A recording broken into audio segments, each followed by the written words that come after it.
Glass ceilings. You know exactly what I mean. You've got a big vision, but somehow you're just not getting there.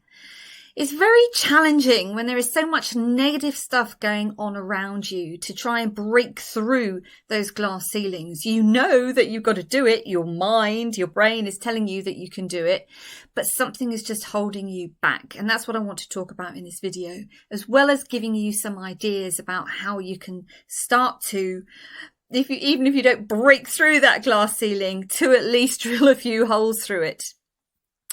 So what is the problem here? Well, as I mentioned, there is so much negativity going on around us. I'd love you to kind of check out how much time you actually spend on social media or watching the news or reading the news, even if you're traveling to work or traveling to your office or to meetings or whatever. The billboards, the big screens, we are constantly being bombarded with bad news. And whether you like it or not, that is impacting you negatively every single day. But so much of it, as with so many other things, it's so automatic you don't even notice. It's just going in, your subconscious is soaking it all up, and you won't notice it, like I said, specifically, but it does contribute to you not feeling fabulous every single day. The problem is, because we are creatures of repetition, because that is how we build our own realities, unless we actually break that circuit, unless we actually cut ourselves off from those things that are impacting how we feel, we are never actually going to get through that glass ceiling, because, it's about other people worse off than us and I don't deserve it. And if they're not, if they're suffering, then who am I to be successful? This is something I speak about on a frequent basis. Women in particular, lovely, fabulous ladies, that sense of self-worth and wanting to help others. And let's face it, it's an inherent trait in most human beings to want to help other human beings. But we really do allow it then to impact how we feel. So we don't even then make the effort to kind of break through that glass ceiling, that imaginary obstacle, that imaginary barrier that we put up for ourselves, because it's going to elevate us way above other people. And like I said, when other people are suffering in the world with all the bad news that's going on, who am I? Who am I to actually succeed and go for things? Now, again, another problem with all of that is that if you are a trailblazer, a change maker, a soulful innovator with a mission, with a vision, you are never going to achieve that. You are never going to achieve that mission, that vision. You are never going to have the impact on the world that you set out to have. And it doesn't matter which sector, which industry you are in. I know that you're making a difference every day, and I know that you could be making a much, much bigger difference every day if only you would allow yourself, as I said, to break this circuit of repetition, of picking up your mobile phone first thing in the morning, potentially looking at social media, who's posted what, allowing yourself to be compared to other people. And before you've even set your feet on the floor in the morning, you're already thinking, oh, crikey, it's not a great place to be. You really do have to change something. You want to be a leader. You want to be successful. You want to achieve your vision, your mission, leave a legacy, create an impact for the benefit of other people, to make the world a better place. I know you do. I do. And I know that you do too. So that leader inside of you, if you were to detach yourself from where you are right now, what would the leader say? If you were that leader talking to yourself, if you were a friend giving yourself advice, what would you actually say to yourself? Well, as I said, I wanted to give you a few ideas about how you can start drilling some holes in the glass ceiling, even if you don't manage to break through it completely. I hope you're enjoying the video. If you do, remember to subscribe to my YouTube channel so that you get to see other videos similar to this. If we haven't met before, my name is Gwyneth, and as someone who worked in international organisations for almost 25 years, I now specialise in empowering female leaders in the not-for-profit sector to help you discover your inner brilliance, to help you realise your life purpose and vision. If you'd like to get in touch to find out how I can support you, please do use the link below. In between times, stay Stay safe, stay healthy, stay fabulous, loads of love, and now back to the video. So the first thing is that transformation and change can never happen in the known. Transformation and change can never happen when you simply continue doing what you have been doing. And uncertainty, none of us can predict the future. That does create uncertainty. That does create some fear, if you like. But Joe Dispenza has a fabulous quote that I've written down here. And that is, when you're wondering about, I'm really not sure if this is going to work out, and breaking those circuits. Thank you, Twinkle. Joe Dispenza says, the best way for you to predict your future is to actually create it. As long as you keep repeating things, as long as you are not prepared to break those circuits, you're going to continue to muddy the waters. Your intentions won't be clear. You'll be constantly re-justifying why you have to stay where you are, and all those things. So very, very practical things here. Number one, don't look at your phone first thing in the morning. Do not look at your mobile phone. I know that many people use it as an alarm clock, and I'll be straight with you. Just recently, I got a different phone that has bedtime mode, which is fantastic, which means it switches off all the Wi-Fi and everything until my alarm goes off. That means that I don't immediately see if something's flashing at me when I wake up. But it does require a little bit of discipline. If you are using a mobile phone as an alarm clock, fine. But please train yourself, please discipline yourself to not look at your phone as soon as you wake up. Ideally, as soon as you wake up, you are going to be taking some deep breaths, and you're going to be setting an intention for the day ahead of you. Now, gratitude again comes into this. Focusing on what is working in your life, focusing on your vision, reminding yourself of what it is you want to actually achieve before you get out of bed.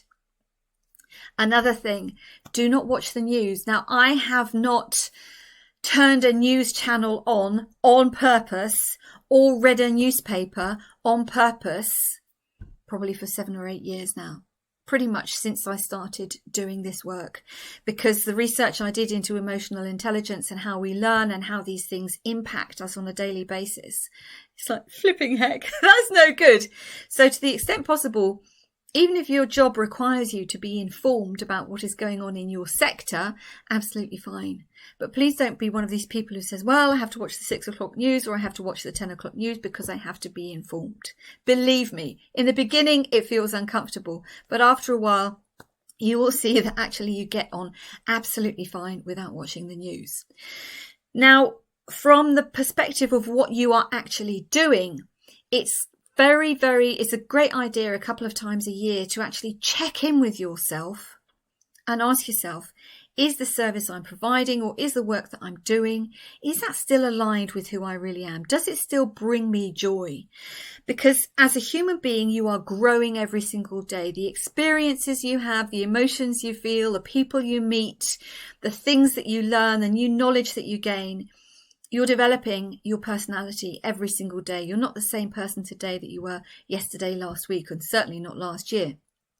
So is the work that you're doing, or the services that you provide, do they still sit with you? Do those things, do what you are doing every day, is that English? My grammar. Does that actually make your heart sing? Now, Steve Jobs, another, great philosopher when it came to how we feel and doing what we love and all those types of things.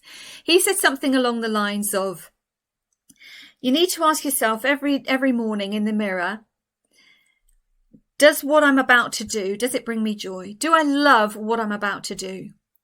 And if the answer is no, several days in a row, then you need to start thinking about doing something different. And that, again, that's a great way to kind of take yourself out of the patterns that you're creating for yourself. If you're going on to automatic, and just say, do I actually love what I do? The things I've got planned for today, do they bring joy to my heart? There will always be things that we have to do that we don't enjoy, like shopping for food, for example. But if you're asking yourself, if the answer to that question is no several times a day in a row, then something needs to change. So look at what you're doing. And if it's not aligned with what you want to do, is there something that you can release? Is there something that you can get rid of? There will be still something there, elements of what you're doing that you do really enjoy, because that's how you got there in the first place. But is there anything that you can actually let go? The second thing in this, on a personal level, do you love who you're working with?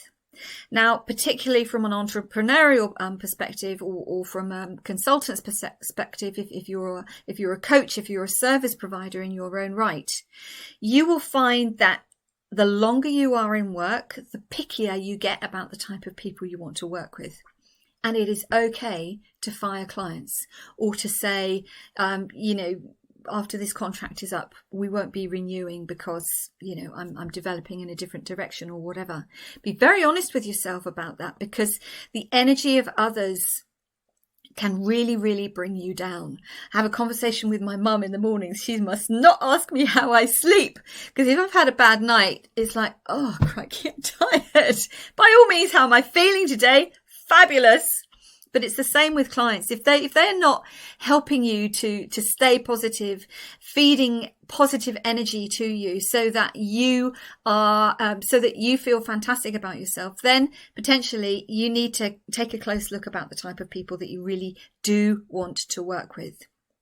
And again, on an entrepreneurial level mostly, but also if you are in an employment situation as a female leader, are you still clear on the benefits of what it is you offer? Are you still clear on the outcomes that you provide to those you work with? Because sometimes when your work begins to develop, when your services become a little bit more niched, when you become a little bit more specific about what you're doing, there may be a point where you can also get more specific about the outcomes as opposed to feeling general. Now, another example, Feel Good Coaching and Consulting, the name of my business. Feel good, helping people to feel good. That is a very, very large portfolio, if you like. And, people, I want to feel good. Fantastic. But how do I help people feel good? And over the years, again, that's something that has become more and more specific. It used to be about emotional intelligence, and then it was about emotional intelligence and branding, and then some career coaching. We all go through different phases, and there's nothing to say you have to stay exactly where you are. But it is important to take time to reflect now and again. Is who you are, is that still aligned with the services that you provide, with the outcomes that you provide for those that you work with? Okay, so I've given you some ideas here on a very practical level to kind of break that circuit of allowing negative news to impact your energy, impact your vibration, impact the way that you feel, and therefore the work that you do, by not looking at your mobile phone first thing in the morning. Could you manage 30 minutes without your mobile phone after you wake up? But also get rid of any news. Don't sit there watching the news or reading newspapers, unless you have to be informed for your particular sector. But please stop it, because there's nothing you can do about most of what happens in the world. And then from more of a personal perspective, do you still love what you do? Or does something need to change? Do you still love the people you work with? Or does something there need to change as well? And are you still clear on the outcomes? Are you still clear on the benefits that people will have when you are working with them? So I hope that those things have helped you to maybe just think a little bit. Because again, as Joe Dispenza said, I love this quote, the best way for you to predict your future is to create it. You are a leader, you can be successful, but you have to break out of the mold where you are currently now, so that eventually when you've drilled enough holes into that glass ceiling, it does begin to shatter and you achieve the vision that you have set for yourself for changing the world, making the world a better place. Until we meet again, stay safe, stay healthy, stay fabulous. Loads of love and